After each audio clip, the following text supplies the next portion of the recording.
Canada అని చెప్పొచ్చు. ఎగ్జామినేషన్లో ఈ ప్రశ్న అడగడానికి అవకాశం ఉంది. భారత సమాఖ్యకు ఆధారం ఏంటి అంటే మనం భారత సమాఖ్యకు ఆధారం అమెరికా సమాఖ్య అని చెప్పకూడదండి. భారత సమాఖ్యకు ఆధారం ఏది అంటే కెనడా సమాఖ్య అని చెప్పాలి. ఇంకా చెప్పాలి అంటే భారత సమాఖ్యకు ఆధారం ఏంటంటే 1935 భారత ప్రభుత్వ చట్టం మరియు కెనడా సమాఖ్య, ఈ రెండు కూడా భారత సమాఖ్యకు ఆధారమని చెప్పవచ్చు. ఇక్కడ రెండు అంశాలు తెలుసుకున్నాం. సమాఖ్యలో రెండు రకాలు ఉంటాయని, ఒకటి ఏకీకరణ ద్వారా, రెండవది విచ్ఛిన్నం ద్వారా అనే విషయం తెలుసుకున్నాం. సరే, ఈ విషయాలు క్లియర్ అయిన తర్వాత అసలు భారతదేశం పరిస్థితి ఏంటి? భారతదేశం అసలు సమాఖ్యన లేదా ఏకకేంద్రణ లేదా ఏకీకరణ ద్వారా ఏర్పడ్డ సమాఖ్యన లేదా విచ్ఛిన్నం ద్వారా ఏర్పడ్డ సమాఖ్యన అన్న విషయాన్ని మనం ఇప్పుడు మళ్ళీ పరిశీలిద్దాం.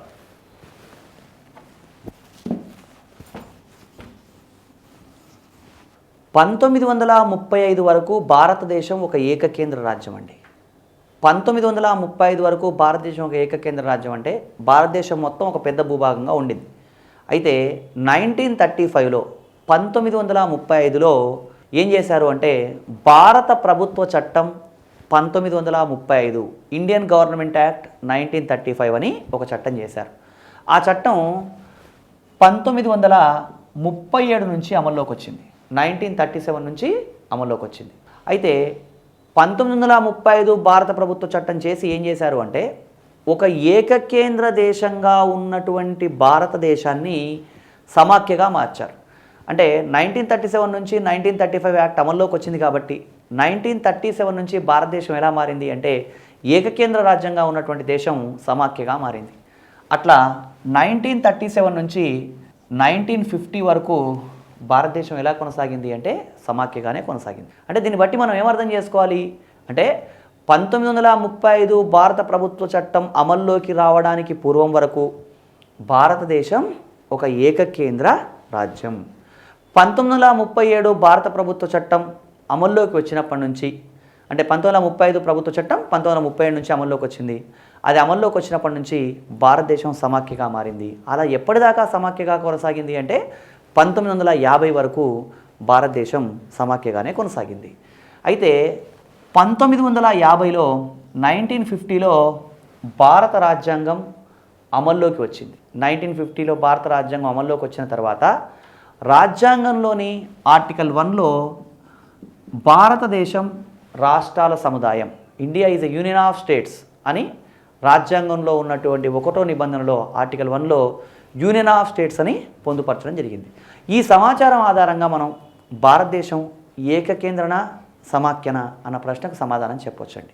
భారతదేశం ఏకకేంద్రణ సమాఖ్యన అన్నప్పుడు కొంతమంది అర్ధ సమాఖ్య అని, లేదా కొంతమంది బలమైన కేంద్ర ప్రభుత్వం గల సమాఖ్య అని, లేదా ఇలా అనేక రకాల సమాచారం చెప్తూ ఉంటారు. కానీ రాజ్యాంగబద్ధంగా మనం గమనించినట్టయితే భారతదేశం ఇప్పుడు ఏకకేంద్రణ సమాఖ్యన అంటే ఆర్టికల్ 1 ప్రకారం యూనియన్ ఆఫ్ స్టేట్స్ అని చెప్పొచ్చు. అంటే ఇప్పుడు ఫర్ ఎగ్జాంపుల్ ఈ మార్కర్ చూపించి ఇది ఒక చాక్లెట్టా బిస్కెట్టా అని కనుక ఒక అభ్యర్థిని అడిగినట్టయితే ఇది చాక్లెట్ బిస్కెట్ అని చెప్పడు, మార్కర్ అనే చెప్తాడు. ఎందుకంటే ఇది వేరే ఒక చాక్లెట్ బిస్కెట్ కానిది కాబట్టి ఇక్కడ అర్థం చేసుకోవాల్సిన విషయం ఏంటంటే భారతదేశం ఏకకేంద్రణ సమాఖ్యన అని అడిగినప్పుడు ఇక్కడ ఆర్టికల్ 1లో యూనియన్ ఆఫ్ స్టేట్స్ అనే పదం ఉంది కాబట్టి భారతదేశం యూనియన్ ఆఫ్ స్టేట్స్ లేదా రాష్ట్రాల సముదాయం అని చెప్పాలి. ఇవన్నీ కూడా అంటే అర్ధ సమాఖ్య, కేంద్రీకృత ధోరణులు కలిగిన సమాఖ్య, ఇవన్నీ కూడా భిన్నమైనటువంటి మేధావులు వ్యక్తం చేసినటువంటి అభిప్రాయాలండి. వాటి గురించి కూడా పరీక్షలో అడగడానికి అవకాశం ఉంది. ఆ స్టేట్మెంట్ ఇచ్చినప్పుడు అది ఎవరన్నారు అని అడిగినప్పుడు మనం ఆ సమాధానం చెప్పాలి. ఇప్పుడు గుర్తుంచుకోవాల్సిన విషయం ఏంటంటే India is A union of states, భారతదేశం ప్రస్తుతం రాష్ట్రాల సముదాయం అని చెప్పొచ్చు. అసలు ఇంత కన్ఫ్యూజన్ ఎందుకు ఉండాలి? సమాఖ్య, ఏకకేంద్ర ఇట్లా స్పష్టంగా ఉండొచ్చు కదా, అలా కాకుండా రాష్ట్రాల యూనియన్ అని ఎందుకు రాయాల్సి వచ్చింది అని అంటే వాస్తవంగా ఏదైనా ఒక దేశం సమాఖ్య దేశంగా పరిగణించబడాలి అంటే అవశిష్ట అధికారాలు ఆ దేశంలో రాష్ట్రాలకు ఉండాలి. కానీ భారతదేశంలో అవశిష్ట అధికారాలు అంటే ఏంటి? కేంద్ర జాబితా, రాష్ట్ర జాబితా, ఉమ్మడి జాబితా, ఈ 3 జాబితాల్లో లేని అంశాలను అవశిష్ట అధికారాలు అంటారు. 7వ షెడ్యూల్ అనే అంశం మాట్లాడుకున్నప్పుడు మనం ఈ 3 జాబితాల గురించి మీకు ఒక టేబులర్ ఫార్మేట్లో చెప్పడం జరిగింది. అక్కడ ఈ అవశిష్ట అధికారాలు రాష్ట్రాలకు ఉంటే అది సమాఖ్య. కానీ భారతదేశంలో అవశిష్ట అధికారాలు ఎవరికి ఉన్నాయి అంటే కేంద్రానికి ఉన్నాయి. కాబట్టి మనం ఇక్కడ భారతదేశాన్ని సమాఖ్య అని చెప్పడానికి అవకాశం లేదు.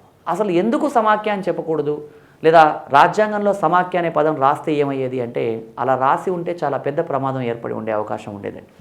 ఎందుకంటే ఏదైనా ఒక రాజ్యాంగంలో ఫెడరేషన్, సమాఖ్య అన్న పదం కనుక రాస్తే ఈ రాష్ట్రాలకు ఎలాంటి అవకాశాలు ఉంటాయంటే ఆ దేశంలో ఉన్నటువంటి రాష్ట్రాలు దేశాలుగా విడిపోయే అవకాశం ఉంటుంది. అంటే ఇప్పుడు ఆంధ్రప్రదేశ్, తెలంగాణ, ఉత్తరప్రదేశ్, మధ్యప్రదేశ్, జమ్మూ కాశ్మీర్ ఎవరికి వాళ్ళు ఏదైనా ఒక సందర్భంలో అంటే వాళ్ళ మనోభావాలు దెబ్బతినడం వలనో లేదా మరేదైనా ఇతర కారణం వలనో వాళ్ళు మేము ఒక దేశంగా విడిపోతామని కనుక విడిపోతే అప్పుడు ఏమవుతుంది అంటే భారతదేశం అంతా ఈరోజు మనం భారతదేశ చిత్రపటం ఏదైతే చూస్తున్నామో ఆ చిత్రపటం లేకుండా ముక్కలు ముక్కలు అయిపోయే అవకాశం ఉండేది. ఆ భూభాగాల్ని కూడా ఇతర దేశాలు ఆక్రమించుకునే అవకాశం కూడా ఉండేది. అంటే ఫెడరేషన్ అనే ఒక పదం రాయడం వల్ల ఇంత ఇబ్బంది ఉంది. అంటే ఫెడరేషన్ అని రాస్తే ఏమవుతుంది, ఏ రాష్ట్రానికి ఆ రాష్ట్రం రాష్ట్రాలుగా కాదు దేశాలుగానే విడిపోయే అవకాశం ఉండేది. అలా విడిపోయినట్టయితే ఇతర దేశాలు మన భూభాగాన్ని ఆక్రమించే అవకాశం ఉండేది. కాబట్టి 1950లో మనకున్న కండిషన్స్ దృష్ట్యా మనం ఏం చేసామంటే ఫెడరేషన్ అనే పదాన్ని రాసాం. అంటే దేశ సమైక్యత సమగ్రతను పరిరక్షించడం కోసం, దేశంలో ఉన్న భూభాగాలన్నింటినీ రక్షించుకోవడం కోసం మనం ఈ పదాన్ని వాడడం జరిగిందే తప్ప ఇంకా దీనికి మరో కారణం ఏమీ లేదు. ఇంకొక రకంగా చెప్పాలంటే ఏంటంటే భారతదేశం ప్రాథమికంగా విచ్ఛిన్నం ద్వారా ఏర్పడ్డ సమాఖ్యగా ఉండింది. కాబట్టి ఈ దేశంలో ఉన్నటువంటి రాష్ట్రాలు మళ్ళీ దేశాలుగా విడిపోవడానికి వీల్లేదు. ఫర్ ఎగ్జాంపుల్ ఇప్పుడు అమెరికాను తీసుకున్నట్టయితే అమెరికాలో ఉన్నటువంటి రాష్ట్రాలు దేశాలుగా విడిపోవచ్చు, వాళ్ళకి కావాలనుకుంటే వాళ్ళకు సపరేట్ దేశంగా విడిపోవచ్చు. కానీ భారతదేశంలో అలాంటి అవకాశం లేదని గమనించాలి. ఇది మరొక లక్షణం అండి. భారతదేశం సమాఖ్యన ఏకకేంద్ర అన్నప్పుడు మనం చెప్పేప్పుడైతే బలమైన కేంద్ర ప్రభుత్వం గల సమాఖ్య అంటాం, కానీ మనకి క్లారిటీ ఉంది. ఇప్పుడు ఒరిజినల్గా రాజ్యాంగం ప్రకారం ఏంటంటే యూనియన్ ఆఫ్ స్టేట్స్ అని చెప్తారు. ఇక ఈ భారతదేశాన్ని గురించి భిన్నమైన మేధావులు అంటే ఈ సమాఖ్యన ఏకకేంద్ర అన్న అంశానికి సంబంధించిన విషయాన్ని గురించి భిన్నమైన మేధావులు భిన్నమైన అభిప్రాయాలను వ్యక్తం చేయడం జరిగింది. ఎవరు ఏమన్నారు అనే విషయం మనం గమనించాలండి. దీనికి సంబంధించి కేసీ వేర్ అనేటువంటి రాజ్యాంగ నిపుణుడు భారతదేశం అర్ధ సమాఖ్య క్వాజీ ఫెడరల్ అని చెప్పడం జరిగిందండి. కేసీ వేర్ భారతదేశం అర్ధ సమాఖ్య అన్నాడు. అదేవిధంగా అంబేద్కర్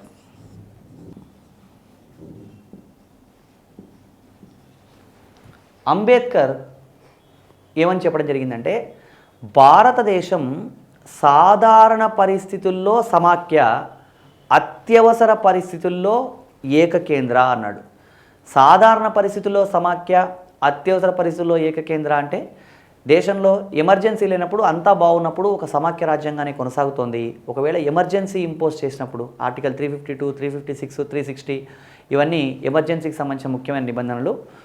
ఆ విధంగా ఎమర్జెన్సీ డిక్లేర్ చేసినప్పుడు ఏమవుతుంది అంటే అధికారాలన్నీ కేంద్ర ప్రభుత్వానికి వెళ్ళిపోతాయి. కాబట్టి భారతదేశం అత్యవసర పరిస్థితుల్లో ఏమవుతుంది, ఏకకేంద్ర రాజ్యాంగం మారుతుందని అంబేద్కర్ తన అభిప్రాయాన్ని వ్యక్తం చేయడం జరిగింది. అదేవిధంగా మారిస్ జోన్స్ అనే వ్యక్తి,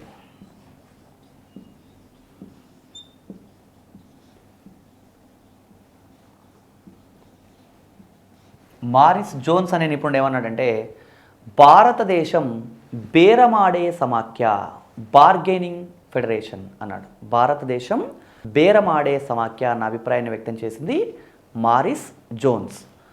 అదేవిధంగా గ్రాన్విల్ ఆస్టిన్, ఇతను ఇటీవల మరణించినటువంటి నిపుణుడు అండి. గ్రాన్విల్ ఆస్టిన్ ఏమన్నాడంటే భారతదేశం సహకార సమాఖ్య, ఈ సహకార సమాఖ్య అన్న పదం ఇటీవలి కాలంలో మనం నరేంద్ర మోడీ గారు చాలా సందర్భాల్లో వాడుతున్నారు, మీరు గమనించే ఉంటారు కదా. సహకార సమాఖ్య అంటే ఈ గ్రాన్విల్ ఆస్టిన్ అభిప్రాయంలో భారతదేశంలో కేంద్ర రాష్ట్ర ప్రభుత్వాల మధ్య సహకారం సమన్వయం ఉంటుంది కాబట్టి సహకార సమాఖ్య అన్న భావనను వ్యక్తం చేయడం జరిగింది. సో ఇది సహకార సమాఖ్య అని అర్థం. అదేవిధంగా మనకి ఇంకా ఏమని చెప్పడం జరిగింది దీని గురించి వ్యాఖ్యానాలు అని అయితే భారతదేశం కేంద్రీకృత ధోరణులు కలిగినటువంటి సమాఖ్య అన్న భావన కూడా ఉందండి. ఐవర్ జెన్నింగ్స్ అనేటువంటి నిపుణుడు, భారతదేశం కేంద్రీకృత ధోరణులు కలిగిన సమాఖ్య వ్యవస్థ అని చెప్పడం జరిగింది.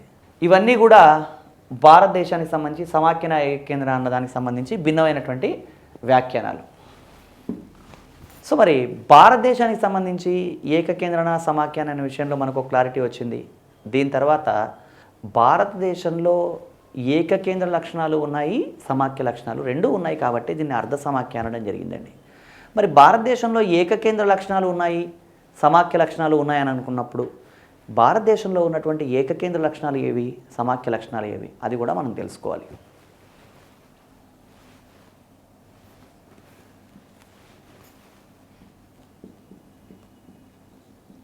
ఏకకేంద్ర లక్షణాలు,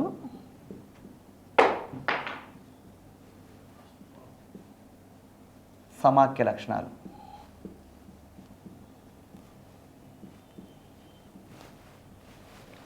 మొదలు ఏకకేంద్ర లక్షణాల గురించి తెలుసుకోవాలి.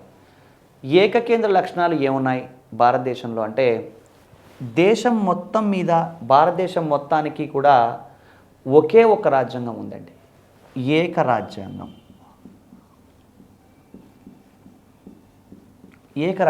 ఏకరాజ్యాంగం ఉందని చెప్పినప్పుడు ఒక అనుమానం వ్యక్తం అవ్వచ్చు. ఏమని అంటే, జమ్మూ కాశ్మీర్ ప్రాంతానికి ప్రత్యేక రాజ్యాంగం ఉంది కదా, అక్కడ ఇంకో రాజ్యాంగం ఉంది కదా అని.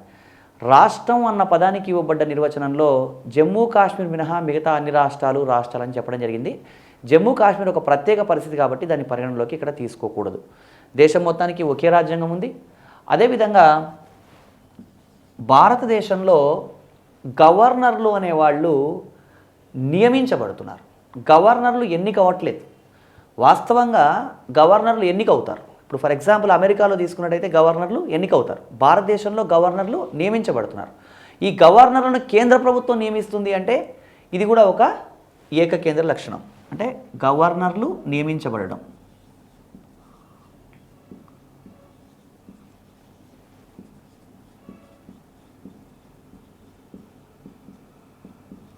గవర్నర్ నియమించబడడం ఏకకేంద్ర లక్షణం. అదేవిధంగా భారతదేశంలో అఖిల భారత సర్వీసులు ఉన్నాయి, ఆల్ ఇండియా సర్వీసెస్.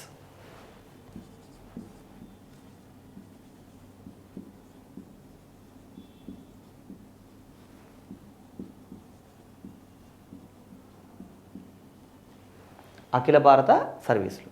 అఖిల భారత సర్వీసులు అంటే ఐఏఎస్, ఐపీఎస్, ఐఎఫ్ఎస్.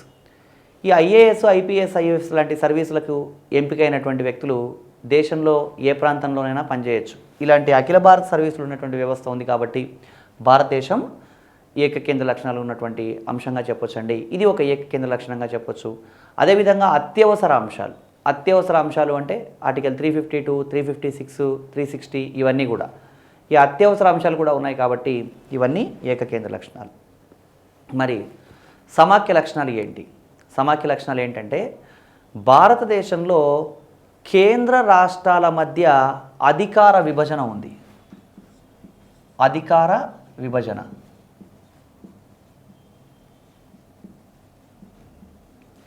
కేంద్ర రాష్ట్రాల మధ్య అధికార విభజన అంటే ఏంటి? కేంద్ర జాబితా, రాష్ట్ర జాబితా, ఉమ్మడి జాబితా అనేవి 7వ షెడ్యూల్లో మాట్లాడుకున్న అంశాలన్నీ కూడా. అంటే ఈ విధంగా అధికార విభజన ఉంది కాబట్టి భారతదేశంలో ఈ కేంద్ర రాష్ట్రాల మధ్య అధికార విభజన అనేది మరొక సమాఖ్య లక్షణంగా చెప్పొచ్చు. అదేవిధంగా ఈ సమాఖ్య లక్షణాలకు సంబంధించి ఇంకా మనం ఏం చెప్పొచ్చు భారతదేశానికి సంబంధించి అంటే, భారతదేశంలో రాజ్యసభలో రాష్ట్రాల ప్రతినిధులు ఉంటారు. అంటే రాజ్యసభ రాష్ట్రాల ప్రతినిధుల సభగా ఉండడం. రాజ్యసభ రాష్ట్రాల ప్రతినిధుల సభ.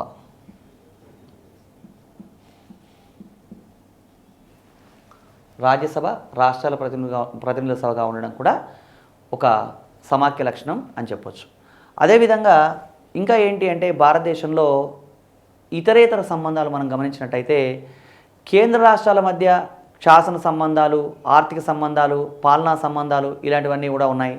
ఇవన్నీ కూడా మనం సమాఖ్య లక్షణంగానే భావించవచ్చు. అంటే భారతదేశంలో ఏకకేంద్ర లక్షణాలు ఉన్నాయి, అదేవిధంగా సమాఖ్య లక్షణాలు కూడా ఉన్నాయని చెప్పొచ్చండి. సో ఏకకేంద్ర సమాఖ్య లక్షణాలు రెండూ కొనసాగడం వలనే భారత రాజ్యాంగానికి సంబంధించి మనం అర్ధ సమాఖ్య అన్న భావనను వ్యక్తం చేయడం జరుగుతుంది. సో ఇది భారతదేశం ఏకకేంద్రన సమాఖ్యన అన్న అంశానికి సంబంధించిన పూర్తి సమాచారం. భారత రాజ్యాంగ లక్షణాల్లో మరొక లక్షణం ఏక పౌరసత్వం.